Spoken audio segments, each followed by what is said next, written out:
రచన రచన హే హ్మ్. ఒకసారి ఇట్రా. ఎందుకు? నేను చెప్తున్నా ఒకసారి ఇట్రా. ఎందుకంటే రా అంటే అబ్బా! నేను రాను. నాకు నిద్రొస్తుంది. పిల్లలు అన్నారు కదా ఇట్రా నువ్వు ఒకసారి. నువ్వు ఇట్రా ఒకసారి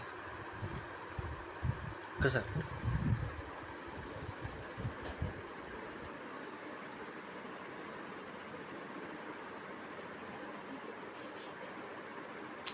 ఏం లేదు, క్యారమ్ బోర్డ్ ఆడుకుందామని.